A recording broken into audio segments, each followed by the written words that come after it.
Hey guys, I'm going to do this a little bit differently than a lot of my videos. I was to ask a question in a comment in one of my other videos, and I'm going to answer it. I'm just going to answer it inside that same comment. I'm going to reply to that guy's comment with an unlisted video on YouTube. It's an unlisted video. Anybody that sees the link in this comment that I make will be able to see the video. Otherwise, this video won't get officially published until I think mid-January or something. I have videos already in the queue until then. But I didn't want the guy that asked me the question to have to wait until mid-January. So he asked me about, I guess, a hypothetical pool player. He did not say if it was him or not.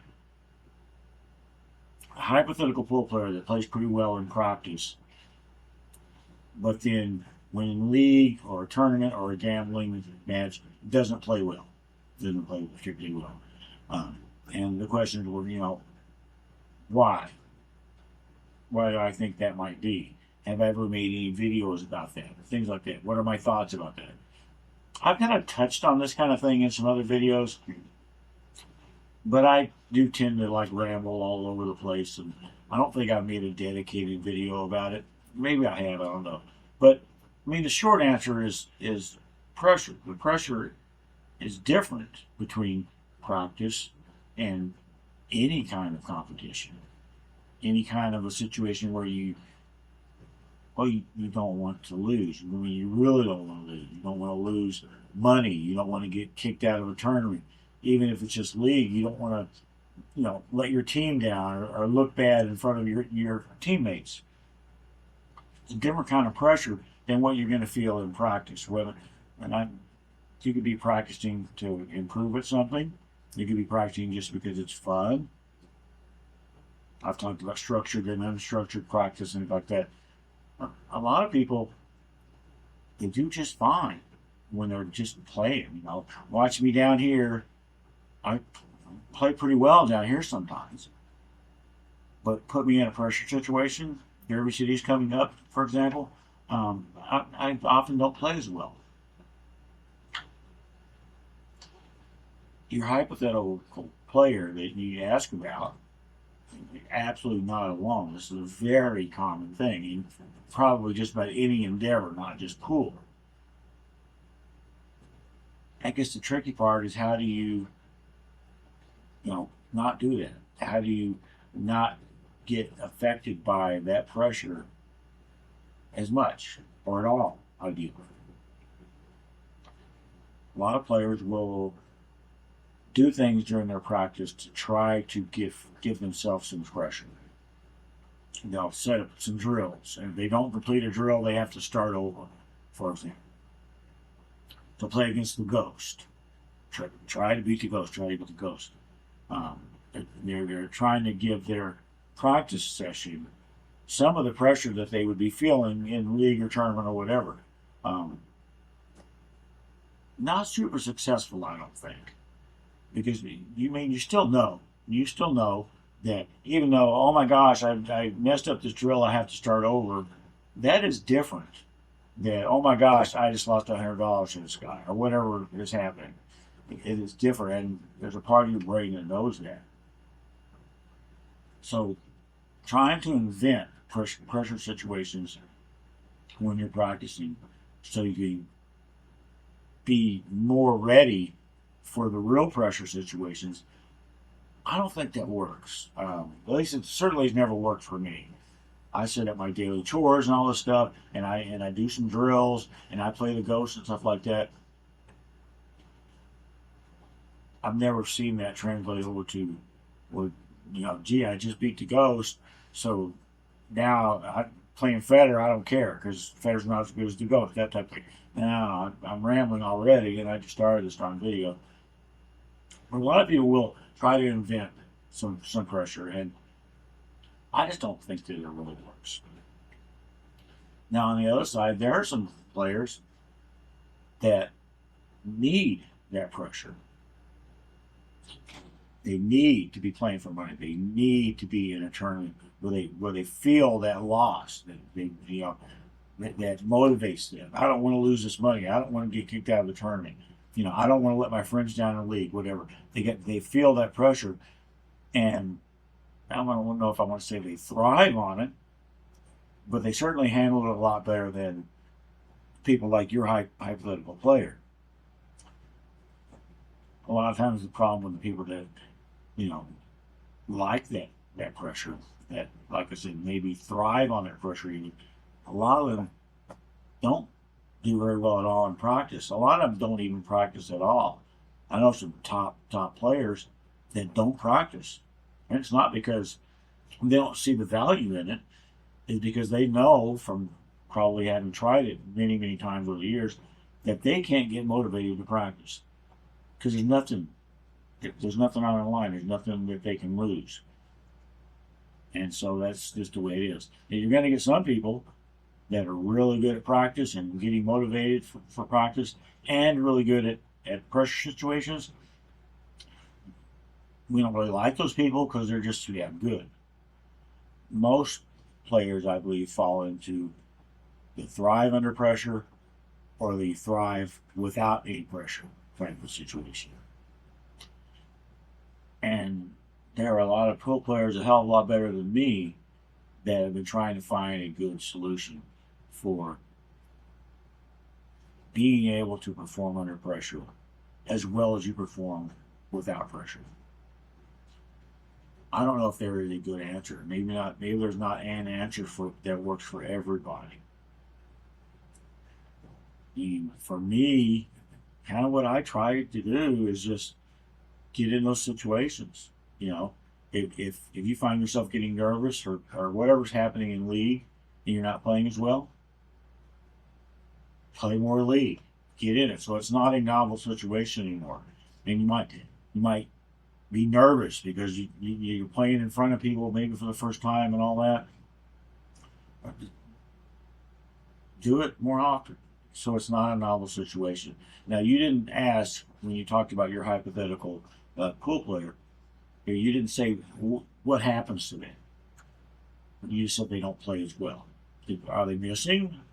Are they afraid to shoot tough shots so they get really, really conservative? Are they rushing their shots to maybe not give themselves time to get nervous? I think a player that has a problem playing under pressure, they need to answer those questions. What happens when I do that? Like me myself, a lot of times when I get into a pressure situation, I will become more conservative than I would normally be. I think I mentioned before in a video, like in bank pool. Bank pool is my favorite game, and my biggest weapon in bank pool is my offense. I'm not going to outmove somebody, in other words, not if they're a good player at all. But I might be able to outbank some people sometimes. But get me in a match where all of a sudden I'm feeling this pressure, I a lot of times will get more conservative, more careful. Oh man, I don't want to do anything foolish. But what I believe I should be doing is I should stay foolish, because that's might give me my best chances. And it's a balancing act, and every situation is different and all that. I remember several times that I've gone into Derby City and it's a race to 3 in bank pool, and I'll be up 2-0. And it seems like in 35 seconds I'll be up 2-0 in games. And then at that point I'm like, man, I might be able to win this. So then I get careful, trying to hold that lead. I gained the lead, now I want to hold it. I don't want to do anything stupid and give it away. This is what all the books and instructions say you're supposed to do. You get the lead, and then you maintain the lead. When I get into that mode where I start playing more conservatively, easier for me to say, than normal, people catch up to me. Sometimes they catch up to me and pass me up and beat me. One time several years ago, I played Brian Gregg at Derby City, who's won the bank pool ring game a few times. He's a very, very good player. And I was up 2-0 in games and like 3-0 in balls. And it seemed like about 45 seconds. And about that time, I'm like, man, I got a chance to beat Brian Gregg, and he's a very good player. I think at the time it probably looked like it could be my biggest victory as far as a bankroll opponent. And as soon as I started thinking that, I started being more careful. And as soon as I started being more careful, Brian caught up with me and passed me up and beat me 3-2. So that did kind of suck. And then he's a hell of a lot better player than me anyway. But I had a big giant lead, and that kind of haunts me a little bit, that I changed my game because all of a sudden I felt this pressure of, in that case, it was pressure to not blow the match when I basically had the match in hand. Okay, now that you got the match in hand, Dave, don't blow it. And I did, and I blew it, and that's just what happened. I think that everybody's probably going to have a different answer to what they have to do to be able to perform under pressure, because people are going to feel different things as pressure. If I go down to New Orleans and I'm going to play like Tony Choyan down there, $100 a game 9-ball, for example, that's nothing to Tony. For me, that's a lot. So I would feel pressure, and he would not. Go down and play, well, it wouldn't be me, but if he's going to play somebody for, I don't know, $10,000 a game, whatever it is, then he might start feeling the pressure. One of the things that I've talked about in the video before, and this is a pitfall that I have thankfully managed to avoid over the years, that I see a lot of people that can only play when they feel some pressure. They keep having to basically up the ante. If I started playing somebody for $1 a game, after a while, maybe $1 a game was nothing to me. Either because I've gotten better and I don't lose as often, or I'm just used to giving my money to the guys. It's not a big deal. Okay, I lost. Okay, I lost. Bump it up. Okay, let's play $10 a game. Eventually, I might get used to that. Okay, let's play $20 a game. Eventually, I might get used to that. $100 a game, $500 a game, $1,000 a game. I mean, there are players out there that won't play a game of pool like One Pocket for less than $1,000. And it's not because, they need the money. They probably would like to have the money. It's because that's the only way they can feel some pressure. And they feel like they need that pressure to be able to play their best. It can spiral out of control. You can get to the point where you have to play for $1 million a game. The point where now you have to play for $5 million a game or $85 million a game. Whatever it ends up being, if you need that pressure to feel that, if you need to feel that pressure to be able to perform, I don't think you can ever win that race. I think you're going to get used to whatever it is, and then you're not going to feel the pressure anymore. So you have to, like I say, keep upping the ante. I certainly don't like that solution, and I'm glad I haven't ever really fallen into that. But I've known some people that have, and pretty much call them degenerate gamblers for the most part. So, what do you do if you are in a situation like your hypothetical player, and you practice great, but you get in the league, and all of a sudden you can't. You get nervous. You feel the pressure. Whatever happens, it makes you miss, makes your hands shake, whatever goes on. One option would be give yourself a home lobotomy.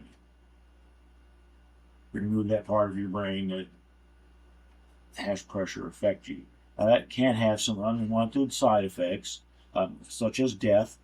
So I'm not really recommending that anyone really do that.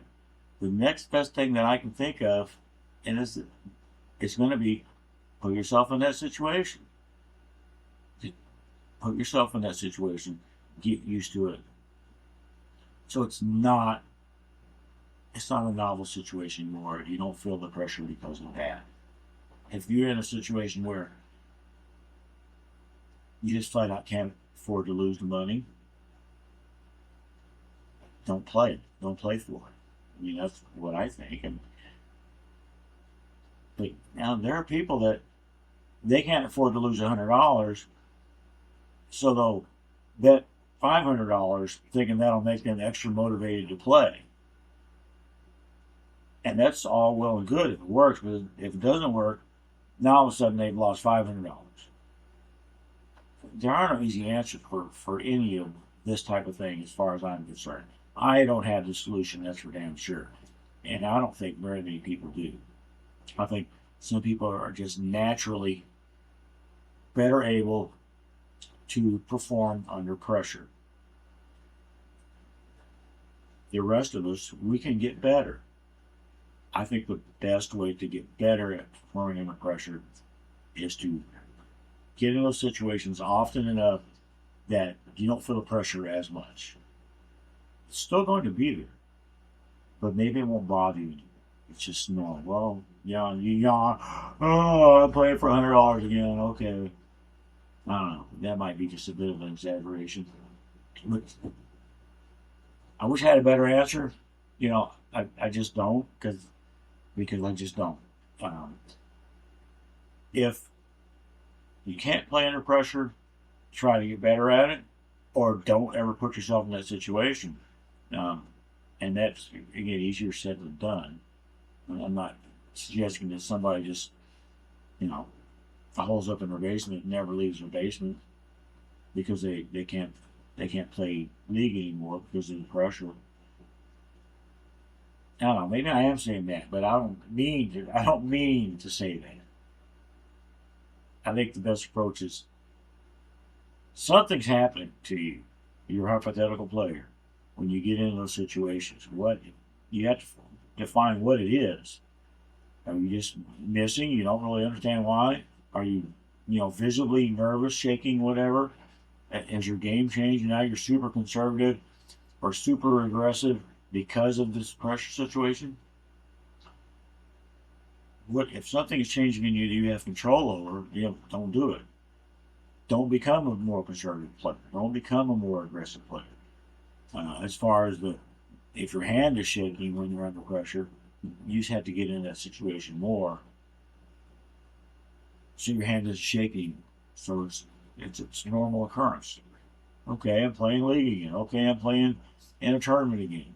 It's not a big deal. Maybe it used to be a big deal, but it's not anymore. I play in tournaments all the time. I play league all the time. I play for money all the time if you have means to be doing things like that. I don't know. I imagine this video is plenty long. I'm not sure I gave any really super good information, but I'm not sure I have any super good information. I do not know the solution, certainly not any kind of a quick fix to being able to play under pressure. Everybody's probably going to be able to handle it differently, succeed more than others at being able to handle it. Some people may not be able to handle it at all. And like I said, then those people that thrive on it. The more pressure, the better. All right, I guess I'm going to quit this now. Thanks.